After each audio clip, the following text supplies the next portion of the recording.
बच्चों, आज फिजिक्स का फोर्थ लेसन गतिमान आवेश एवं चुंबकत्व में एम्पियर का पर्पतीय नियम के अनुप्रयोग चल रहे हैं अभी। और एम्पियर के पर्पतीय नियम के हमने दो अनुप्रयोग बता दिए आपको। एक तो बच्चों भाई अनंत लंबाई, जो पहला था अनंत लंबाई के चालक तार के कारण उत्पन्न चुंबकीय क्षेत्र का मान कितना होता है, वो फॉर्मूला ड्राइव कर दिया था। और एक धारावाही परिनालिका के अंदर चुंबकीय क्षेत्र का मान क्या होता है, वो ड्राइव हो गया था एम्पियर के पर्पतीय नियम से बच्चों। और एक अनुप्रयोग और है, एक एप्लीकेशन और है बच्चों एम्पियर के पर्पतीय नियम का। क्या है कि टॉरॉइड क्या होता है बच्चों, परिनालिका के बारे में बता चुका हूँ कि एक हम तार लेते हैं कॉपर का पॉलिश किया हुआ, और उसे हम ऐसे फेरों के रूप में लपेट लेते हैं स्प्रिंग के रूप में ऐसे। और एक वो लंबी परिनालिका को बताया था मैंने कि व्यास की तुलना में उसकी लंबाई बहुत अधिक हो ऐसे फेरे, तो उसे एक लंबी परिनालिका कहते हैं। और बच्चों इस परिनालिका का जो मैंने तार को ऐसे फेरे इस पर लपेट करके ये बनाई है परिनालिका, वो एक सीधी हो गई। उसके दोनों सिरों को पकड़ करके मैं यूं मोड़ दूं और ऐसे मिला दूं बच्चों, ठीक है ना, तो एक व्रत बन जाएगा।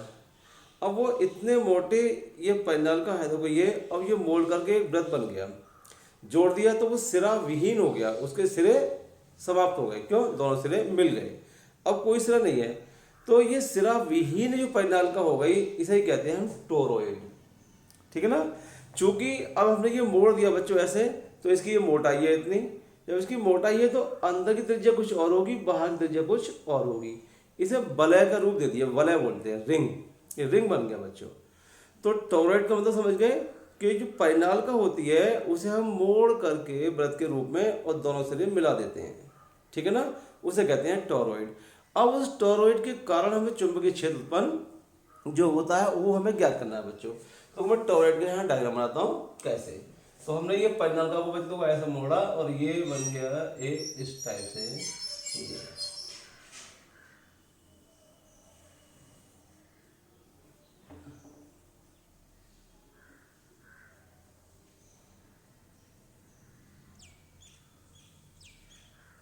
ठीक है बच्चों,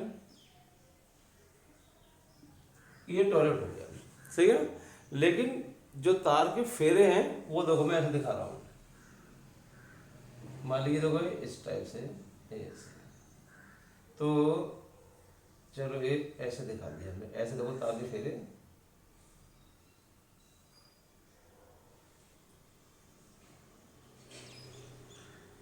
ठीक है बच्चों, ये तार के फेरे हो गए।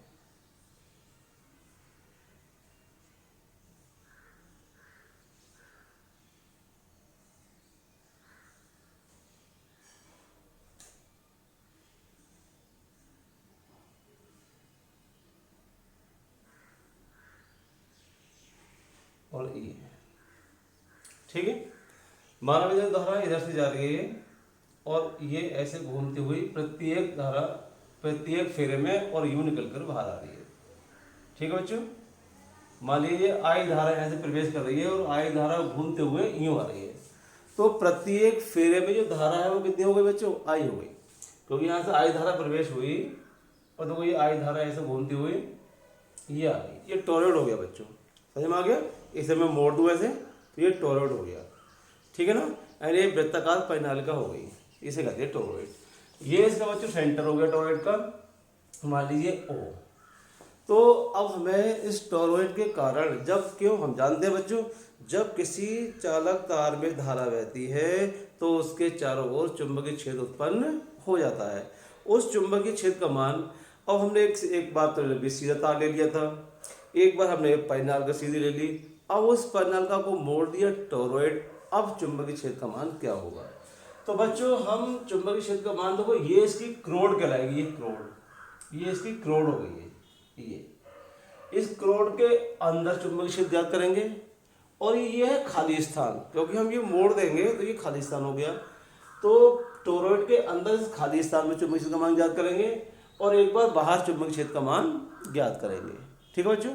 तो पहले हम लोग को इस क्रोड के अंदर चुंबकीय क्षेत्र का मान ज्ञात करते हैं। तो एम्पियर के पर्पतीय नियम से चुंबकीय क्षेत्र ज्ञात करने के लिए एक हम ऐसा पथ खींचते हैं कि वो बहने वाली धारा बाउंड हो जाए, बहने वाली धारा बाउंड हो जाए। अब कैसे बाउंड होगी, कैसे घिरेगी, ये धारा घिर जाए पूरी, ठीक है ना। तो देखो बच्चों, हमने यहाँ एक पॉइंट ले लिया P, इसके क्रोड के अंदर एक पॉइंट ले लिया P, और इस P की यहाँ से डिस्टेंस मान लीजिए R है, ये बच्चों R है, ठीक है ना, ये स्मॉल r है। तो स्मॉल r है इस पॉइंट P, और P है क्रोड के अंदर एक पॉइंट, सही है ना, और केंद्र से इसकी दूरी r है। तो बच्चों हम क्या करेंगे, धारा कैसे घिरी जाए, तो इस P से गुजरने वाला एक पथ खींचा हमने वृत्ताकार, देखो बच्चों ये ऐसे,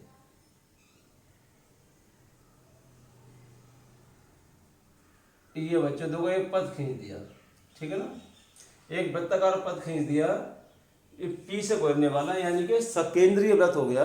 जो टोरॉइड का केंद्र है वही जो हमने पथ खींचा है इसकी क्रोड के अंदर r त्रिज्या का, उसका भी केंद्र यही है। देखो ऐसा खींचेंगे तो ये सकेंद्रीय हो गया, ठीक है ना, इस वृत्तीय पथ का भी केंद्र यही है, टोरॉइड का केंद्र यही है, तो इसे कहते हैं सकेंद्रीय। तो बच्चों अब हमने क्या हुआ, देखो यहाँ से एक पथ खींच दिया। अब इस पथ के अंदर जैसे सपोज ये मुड़ी हुई है और यहाँ एक अंदर हमने एक वृत्त खींच दिया, तो अब जो फेरे हैं ऊपर का तो नहीं है, लेकिन नीचे फेरा आ रहा है देखो ऐसे, वो धारा से बाउंड हो गई इसके द्वारा, इस पथ के द्वारा। देखो ये धारा नहीं, लेकिन ये जो फेरा है, ये तार के फेरे, ये सब धारा बाउंड हो गई, ठीक है ना। तो जो घिरी हुई धारा होती है पथ के द्वारा, उसका μ0 गुना, उसका μ0 गुना किसका होता है भाई, चुंबकीय क्षेत्र के रेखीय समाकलन के बराबर एम्पियर के पर्पतीय नियम से।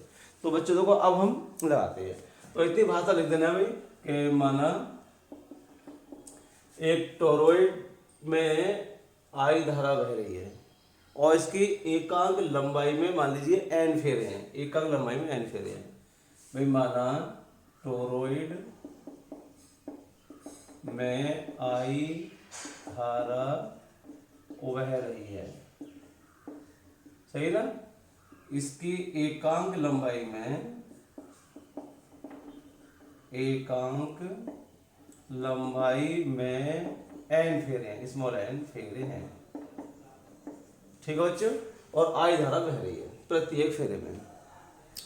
तब इस क्रोड के अंदर एक बिंदु P है जहां से हमने वृत्तीय पथ खींचा, जिससे ये धारा बाउंड हो गई, ठीक है ना बच्चों। तो लिख देंगे भाई क्रोड के अंदर एक बिंदु P केंद्र से R दूरी पर लिया है, क्रोड के अंदर एक बिंदु P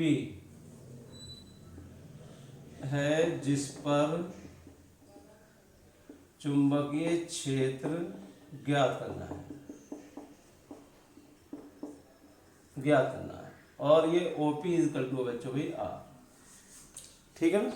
अब इसके ज्ञात करने के लिए बच्चों एम्पियर का परपथीय नियम, तो एम्पियर का परपथीय नियम अब ये देखेंगे बच्चों, ये जो वृत्त बना है देखो, तो इसकी सूक्ष्म लंबाई ले रहे हैं हम भाई, सूक्ष्म लंबाई dl।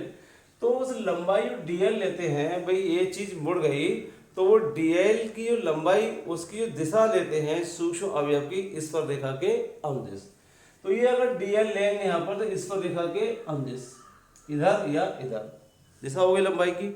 चुंबकीय क्षेत्र का मान ज्ञात करने के लिए बच्चों दाएं हाथ की हथेली का नियम नंबर 1 प्रयोग कर लो, जो हम पहले बता चुके हैं कि अंगूठा धारा की दिशा में, किसी भी फेरे में जहाँ धारा बह रही है तो अंगूठा धारा की दिशा में, उंगलियां उस बिंदु की ओर यानी P की ओर संकेत करें जहां हमें चुंबकीय क्षेत्र ज्ञात करना है। तब हथेली के लंबा जो दिशा होगी वो चुंबकीय क्षेत्र की होगी। इससे जब देखेंगे यहाँ पर चुंबकीय क्षेत्र की दिशा, तो ये भी क्या आएगी बच्चों, इस बिंदु पर स्पर्श रेखा के अनुदिश आएगी। जो वृत्तीय पथ खींचा है हमने, उस पथ के अनुदिश स्पर्श रेखा के अनुदिश ही आएगी। और ये लंबाई dl, तो वो भी स्पर्श रेखा के अनुदिश, यानी कि चुंबकीय क्षेत्र और सूक्ष्म लंबाई का अवयव dl दोनों की डायरेक्शन एक ही होगी, दोनों के बीच का कोण 0 होगा, दोनों के बीच का कोण 0 होगा। तो देखिए बच्चों, यहाँ पर मैं लिख देता हूँ अब एम्पियर के परपथीय नियम से, एम्पियर के परपथीय नियम से क्या बच्चों भाई नियम, close integral B dot D L equal to mu zero I zero लिख दिया मैंने। यहाँ जो आई जीरो होता है बच्चों, वो इस पथ के द्वारा घिरी हुई नेट धारा होती है। लिखता हूँ जहाँ आई जीरो पथ द्वारा घिरी नेट धारा है, पथ द्वारा घिरी हुई नेट धारा है।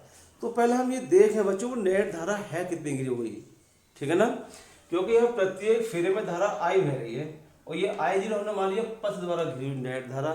तो बच्चों पहले हम ये देखें कि यहाँ से यहाँ तक जो पथ है इसके अंदर तार के फेरे कितने हैं, और प्रत्येक फेरे में तो भी आई धारा है। तो बच्चों हमने ऊपर लिखा है कि भी इसकी एकांक लंबाई में n फेरे है। जब एकांक लंबाई में इसमें n फेरे हैं तो बच्चों ये जो पथ हमने खींचा है, ये जो पथ की लंबाई होगी पूरी वो कितनी होगी, क्योंकि ये एक वृत्त है और ये एक परिधि हो गई और परिधि होती है 2πr। तो ये पूरी जो लंबाई होगी बच्चों वो 2πr हो गई, और एकांक लंबाई में n फेरे तो 2πr लंबाई में 2πr इंटू n फेरे। तो देखो मैं लिखता हूँ बच्चों इसमें यानी कि ये टोरॉइड में फेरों की संख्या, टोरॉइड में फेरों की संख्या यानी कुल टोरॉइड में कुल फेरे।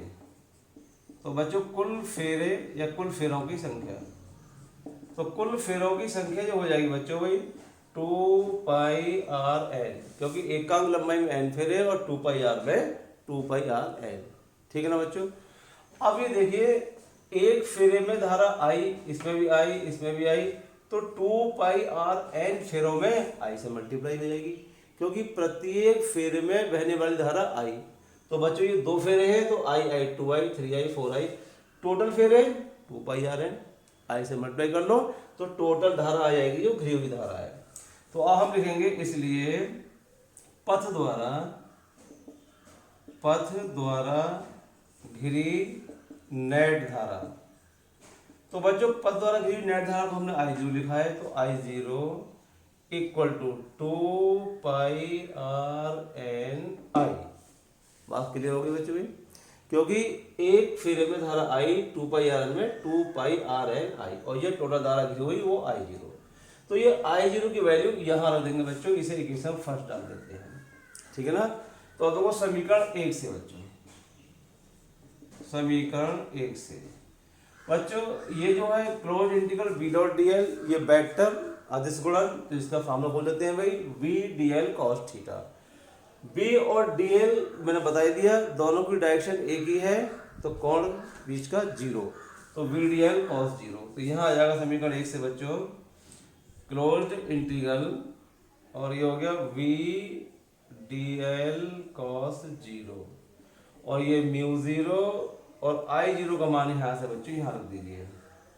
तो आई जीरो का मान हो गया 2πrn आई, ठीक है ना बच्चों। ये V चुंबकीय क्षेत्र जो उत्पन्न हो रहा है धारा बहने के कारण भाई, तो प्रत्येक बिंदु पर समान रहेगा, समान रहेगा, तो भाई ये कांस्टेंट इसे बाहर लिख दीजिए। अब हो गया इंटीग्रल dl, तो बच्चों भाई इंटीग्रल dl cos जीरो की वैल्यू 1 और यह है म्यू जीरो 2πrn आई, ठीक है ना बच्चों। तो अब इसके बाद बच्चों क्या है, ये इंटीग्रल dl, ये तो सूक्ष्म लंबाई है dl बच्चों। इंटीग्रल का मतलब क्या होता है, समेशन, यानी पूरा योग लंबाई का। तो पूरी लंबाई तो बच्चों ये हो गई ना इतनी, तो ये पूरी लंबाई ये हो गई, तो ये तो परिधि है बच्चों, r त्रिज्या है, तो भाई इंटीग्रल dl का मतलब 2πr पूरी लंबाई। तो देखो ये 2πr सही है ना, मैं यहाँ लिखता हूँ बच्चों। तो ये हो गया v into 2πr equal to mu zero 2πrn और ये आई, सही है बच्चों, 2πrn आई बोल रहा हूँ मैं, ठीक है। तो देखो है 2πr से बच्चों 2πr कैंसिल, तो v इक्वल टू आ गया म्यू जीरो एन आई, म्यू जीरो एन आई, और बच्चों ये हो गया भाई फार्मूला।